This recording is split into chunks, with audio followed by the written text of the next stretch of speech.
Shalom saudaraku, berjumpa kembali bersama dengan saya Pendeta Jakob Setio, masih dalam program Sapa Jemaat di Rumah.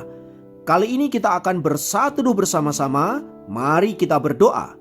Bapa kami rindu, firman-Mu sungguh memberkati kami, dan biarlah melalui renungan firman itu, kami semakin dikuatkan, diteguhkan di dalam pengiringan kami akan Engkau.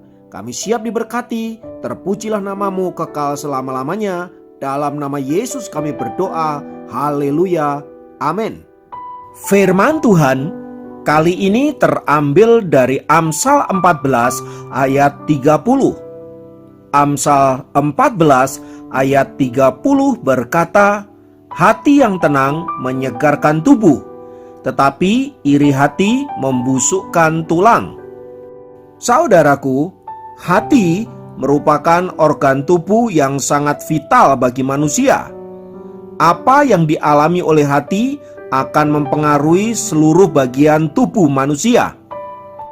Itulah sebabnya betapa pentingnya kita menjaga hati kita sedemikian rupa, sebagaimana firman Tuhan katakan, jagalah hatimu dengan segala kewaspadaan, karena dari situlah terpancar kehidupan.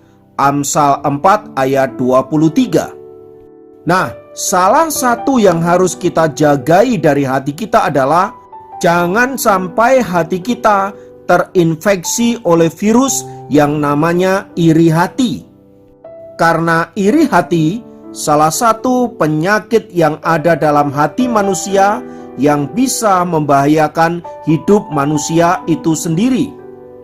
Menurut Kamus Besar Bahasa Indonesia, kata iri hati berarti merasa kurang senang apabila ia melihat orang lain berkelebihan, orang lain lebih baik dari dirinya, orang lain lebih diberkati dari dirinya.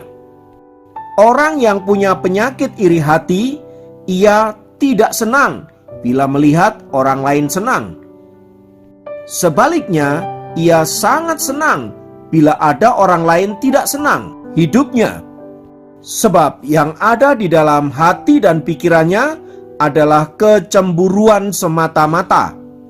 Itulah sebabnya firman Tuhan kali ini memperingatkan kita agar kita waspada terhadap virus iri hati ini, sebab dapat merusak kehidupan manusia, terutama menyerang 3 hal penting dalam kehidupan kita. Yang pertama, iri hati menyerang fisik kita. Perasaan tidak senang melihat orang lain lebih kaya, lebih pintar, lebih sukses dari diri kita membuat kita sakit hati, kemudian menjalar ke otak dan bagian tubuh kita yang lain. Akhirnya menimbulkan berbagai macam penyakit yang dapat merusakkan hidup kita. Sebagaimana firman Tuhan di atas katakan bahwa iri hati membusukkan tulang. Tulang merupakan salah satu bagian dari tubuh manusia yang sangat penting, yang memiliki fungsi di antaranya untuk membentuk dan menopang tubuh manusia. Tulang juga menyediakan bingkai untuk menopang tubuh yang membuat kita bisa beraktivitas sedemikian rupa, sebab otot, tendon, dan ligamen semuanya menempel pada tulang manusia. Maka tanpa adanya tulang, baik itu otot maupun bagian tubuh yang lain, tidak akan pernah dapat bisa digerakkan. Tulang juga memiliki fungsi menghasilkan sel darah merah, trombosit, dan sel darah putih. Selain itu, sel darah merah yang rusak dan sudah lama juga dihancurkan di sumsum tulang manusia. Semua penjelasan di atas ingin menegaskan betapa pentingnya tulang bagi tubuh manusia. Jadi jika tulang membusuk atau rusak, maka sesungguhnya tubuh manusia akan kehilangan kekuatannya. Nah, iri hati dapat merusak tulang kita, bahkan membusukkan tulang kita. Itulah mengapa orang yang hatinya dipenuhi dengan iri hati, kecemburuan, dia pasti tidak bahagia, dia pasti akan mengalami berbagai-bagai penyakit yang menyebabkan tubuhnya tidak sehat, tubuhnya tidak segar, dan pada akhirnya ia akan mengalami kelayuan. Yang kedua, yang dirusak oleh iri hati adalah jiwa kita. Hati yang dipenuhi rasa iri akan memunculkan pikiran jahat. Ia akan kehilangan akal sehatnya. Sebagaimana Kain tega membunuh adik kandungnya sendiri karena iri hati, juga saudara-saudara Yusuf yang tega melakukan penganiayaan dan menjual Yusuf ke orang Mesir. Semua itu disebabkan oleh iri hati karena melihat keberhasilan, karena melihat kebaikan dan keberkatan yang dialami oleh orang lain.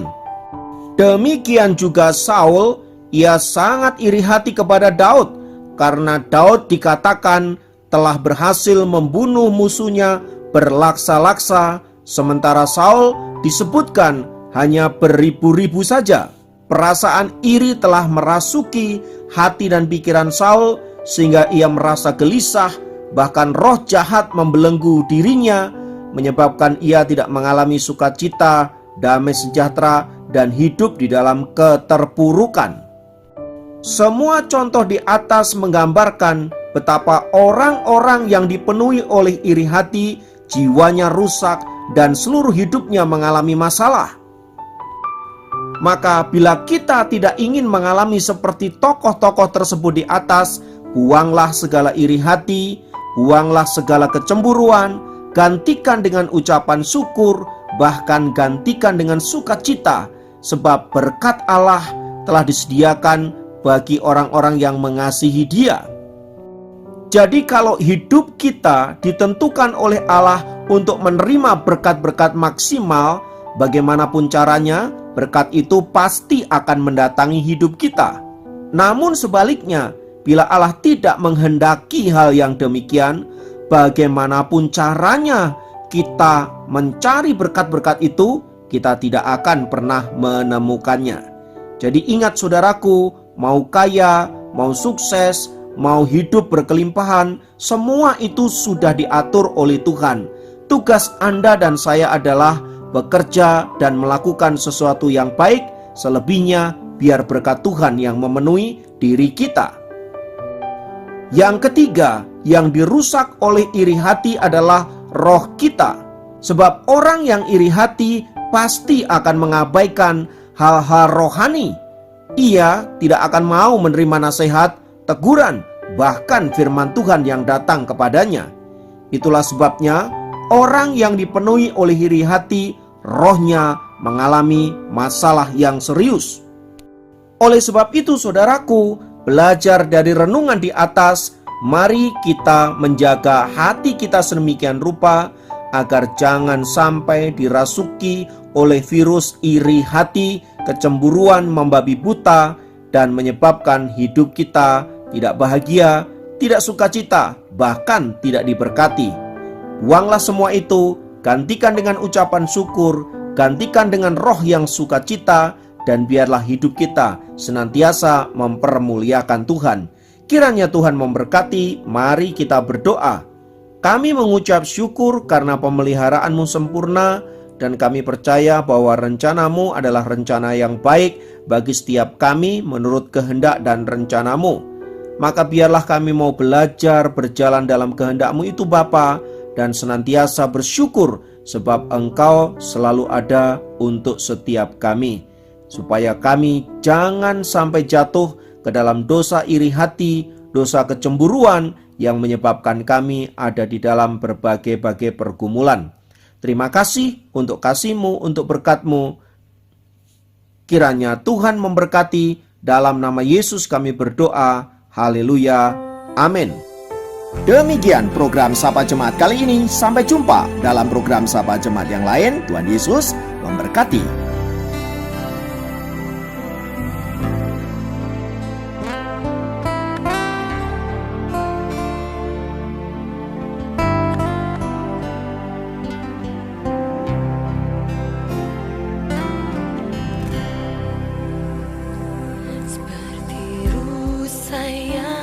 Haus, rindu aliran sungaimu,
tidak